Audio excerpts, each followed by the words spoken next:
How one pilot's mistake made the Cold War worse. On July 31, 1944, an American B-29 bomber made an emergency landing. It was in Vladivostok, a city in the Russian Far East, and it turned out to be a costly mistake. The United States never saw the aircraft again. That is, unless you count the rebranded copy. The B-29 Superfortress was of strategic importance to the US. The bomber featured state-of-the-art technology. It was more expensive to develop than the Manhattan Project. The Soviets had nothing comparable, but then fate intervened. In July 1944, a massive air raid was launched against a steel mill in Manchuria. One of the bombers suffered an engine failure. Its propeller could not be feathered, significantly reducing its range. The B-29 ramp tramp could not make it back to the base. That's when it was diverted to Vladivostok. Captain Howard R. Jarrell and his crew never thought of the consequences, but the Soviets were very interested in long-range bombers. The B-29 boasted an incredible range of over 5,500 miles. The Soviets only had the PE-8 for a heavy bomber. Its maximum range was 2,300 miles.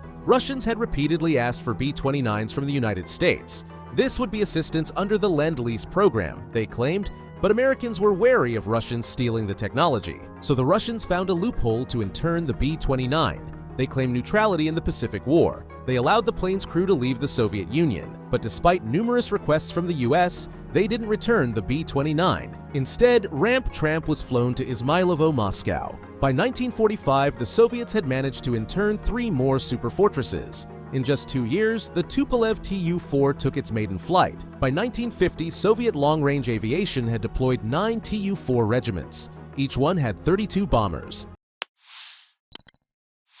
And on October 18, 1951, a Tu-4 dropped an atomic bomb near Semipalatinsk. The United States had lost its strategic air superiority, and the Cold War was just beginning.